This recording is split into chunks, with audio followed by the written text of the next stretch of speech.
Hello everyone, मेरा नाम है लियो और आज मैं डिस्कस करने वाला हूँ मेरठ मर्डर केस के बारे में। मैं इस केस से रिलेटेड वो सारी डिटेल्स बताने वाला हूँ जो निकल कर सामने आई है।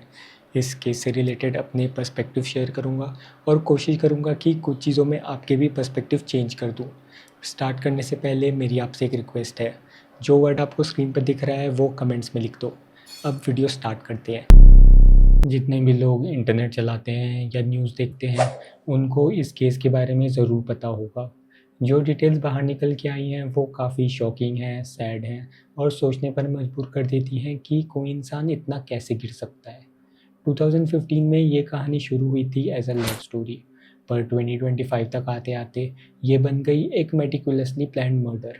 इस घटना को सिर्फ मर्डर कहना छोटी बात हो जाएगी, क्योंकि कहानी में चाकू मारकर हत्या, शरीर के टुकड़े करना, चीटिंग, ड्रग्स, काला जादू और अंधविश्वास सब कुछ है, जो इसे और भी ज़्यादा खतरनाक बना देता है।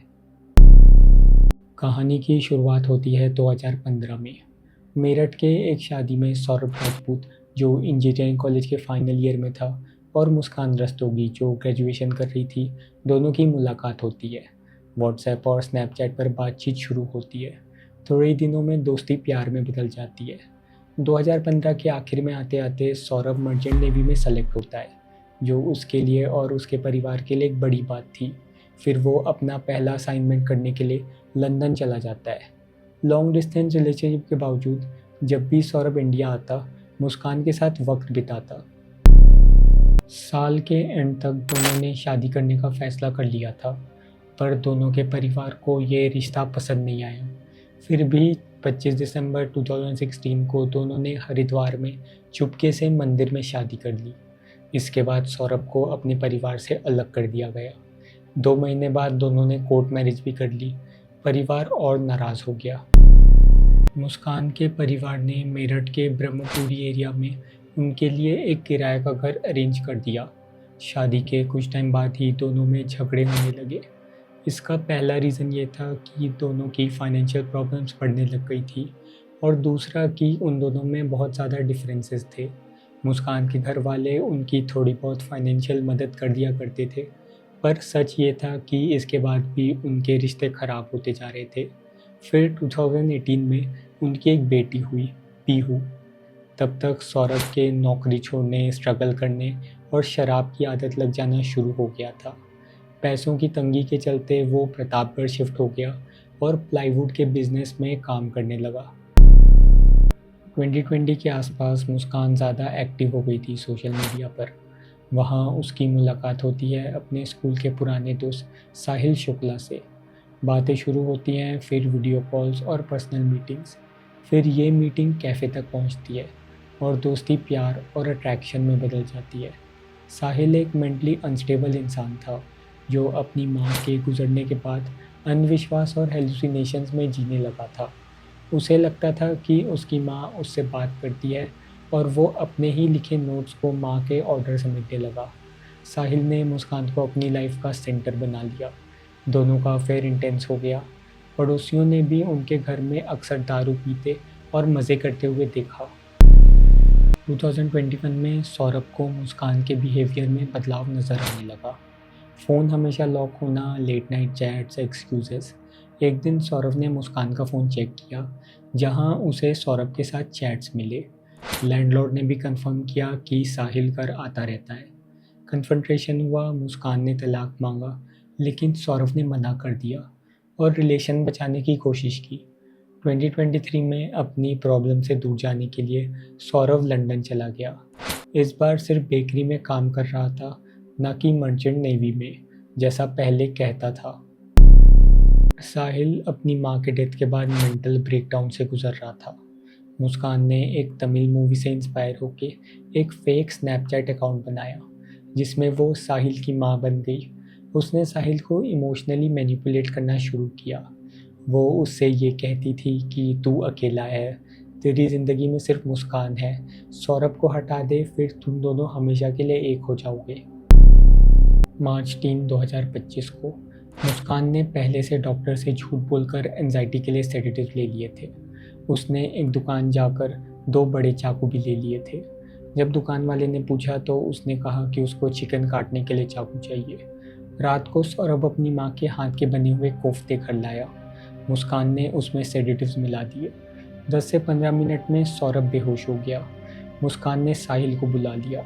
सौरभ जब बेड पर लेटा हुआ था तो मुस्कान उसके पास गई और उसके शरीर में चाकू घोंप दिया।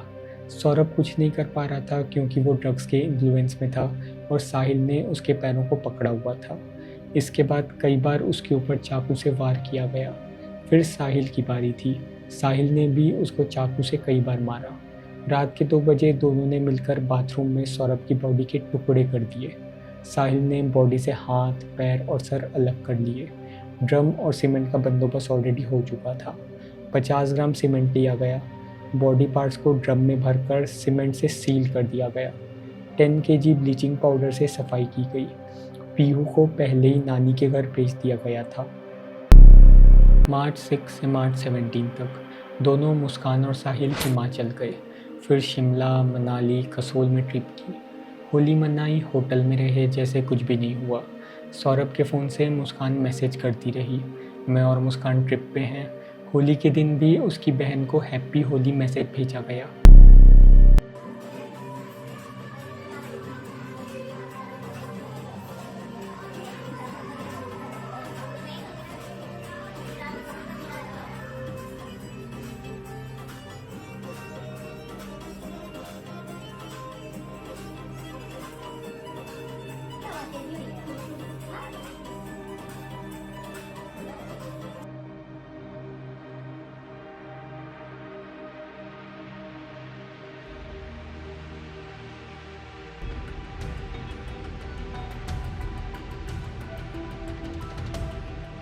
मेरठ में प्रेमी के साथ मिलकर पति के टुकड़े करने वाली मुस्कान की एक एक कारस्तानी अब सामने आ रही है। पति सौरभ की बेरहमी से हत्या करने के बाद मुस्कान ने अब प्रेमी साहिल के साथ जमकर होली भी खेली थी। यही नहीं, शव के टुकड़ों को प्लास्टिक के ड्रम में डालने के बाद हिमाचल पहुंचकर धूमधाम से प्रेमी साहिल का बर्थडे भी मनाया था। साहिल के बर्थडे पर एक तरह से मुस्कान ने सरप्राइज केक उसे गिफ्ट दिया था। साहिल और मुस्कान का होली खेलते और बर्थडे मनाते वीडियो और केक मांगने के लिए कैब ड्राइवर से बातचीत का ऑडियो सामने आया है। कैब ड्राइवर के अनुसार साहिल के साथ मुस्कान भी लगातार शराब पी रही थी। यहां तक कि मेरठ से हिमाचल जाते और वापस आते समय रास्ते में भी दोनों ने नशा किया था। मुस्कान और साहिल का जो होली खेलते हुए वीडियो सामने आया है वो 20 सेकंड का है। इसे देखने से भी लग रहा है कि दोनों ने कोई नशा किया हुआ है। खासकर मुस्कान तो नशे में धुत लग रही है। दोनों ने 3 और 4 मार्च की रात को सौरभ का कत्ल किया था। इसके बाद 14 को होली खेली थी, यानी घर में सौरभ की लाश टुकड़ों में पड़ी थी और दोनों होली खेलते हुए मस्ती कर रहे थे। यही नहीं, दोनों का एक और वीडियो जिसमें साहिल का बर्थडे मनाया जा रहा है वो भी सामने आया है। साहिल का होली के 2 दिन के बाद यानी 16 मार्च को बर्थडे था। मुस्कान ने शिमला के होटल में साहिल का बर्थडे मनाया। इस दौरान मुस्कान साहिल को किस करते हुए भी दिखाई दी। इस बर्थडे के लिए मुस्कान ने ही कैब ड्राइवर से केक मंगाया था। मुस्कान ने कैब ड्राइवर को व्हाट्सएप पर ऑडियो मैसेज भेजा था। मुस्कान ने ड्राइवर से कहा कि कहीं से भी केक ले आए। ये भी कहा कि उसे ट्रिप के दौरान पैसे ख़त्म होने लगे। मुस्कान को याद आया कि सौरभ के अकाउंट में 6 लाख है।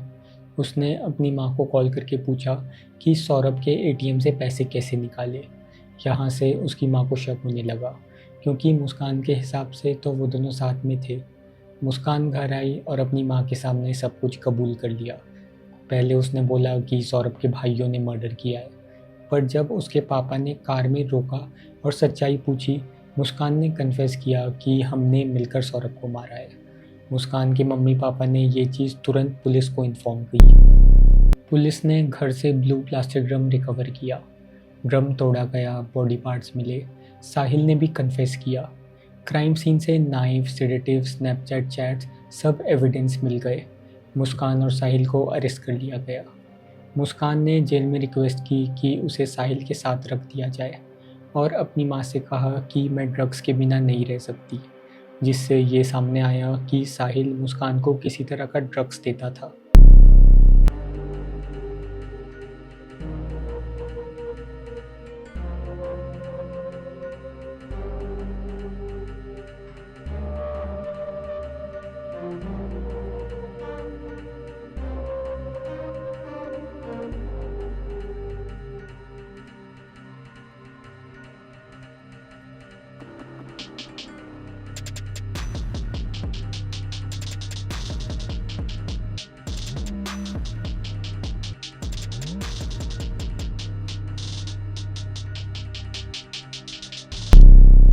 दोस्तों, ये मेरठ मर्डर केस एक सवाल छोड़ जाता है। प्यार, लालच, अंधविश्वास, क्या इन सब में उलझकर एक इंसान इतना भी गिर सकता है कि खुद को भी भूल जाए? और क्या इंसान की गिरी हुई हरकत करने की कोई सीमा होती है? मैं आपके साथ कुछ इम्पोर्टेंट पर्सपेक्टिव शेयर करना चाहता हूँ। बॉलीवुड में हमें सिखाया है कि प्यार सब कुछ जीत लेता है, पर असल में अगर आपके सामने डेटा है, सिग्नल्स हैं कि कुछ गलत हो रहा है, तो उन्हें इग्नोर मत करो। प्यार कभी भी तुम्हें अंधा करने वाला एलिमेंट नहीं होना चाहिए। अगर आपको लगता है सामने वाला इंसान झूठ बोल रहा है, कुछ छुपा रहा है या आपका ट्रस्ट तोड़ रहा है, तो उसे ओवरलुक मत करो। रिलेशनशिप में रेड फ्लैग्स को इग्नोर करना खुद को डेंजर में डालना है। किसी भी इंसान के लिए अपना करियर, अपनी ज़िंदगी या अपनी सेफ्टी दांव पर मत लगाओ। जो रिश्ते तुम्हें बर्बाद कर रहे हैं, उन्हें छोड़ देना ही समझदारी है। कभी मत सोचो कि अगर ये रिश्ता ख़त्म हुआ तो तुम्हारा फ्यूचर डार्क हो जाएगा। तुम्हारे पास सिर्फ वो डेटा है जो तुमने देखा है। कल तुम्हारे लिए कोई बेहतरीन चीज़ भी आ सकती है, लेकिन उसके लिए तुम्हें टॉक्सिक रिश्ते से बाहर निकलना होगा। मुस्कान और साहिल ने जो किया वो कोई इमोशनल मिस्टेक नहीं थी, वो प्योर ईविल था। कभी भी सोचना बंद मत करो कि कोई इंसान इतना नहीं गिर सकता, क्योंकि वो गिर सकता है। ये केस इस बात का सबसे बड़ा प्रूफ है। आपका क्या कहना है? कमेंट सेक्शन में अपनी राय ज़रूर दें। और अगर आपको ऐसे ही डार्क और शॉकिंग केसेस जानना पसंद है, तो इस वीडियो को लाइक, शेयर और चैनल को सब्सक्राइब करना मत भूलिएगा। मैं मिलता हूँ अगले एपिसोड में एक और सच्ची घटना के साथ। Thank you. बाय।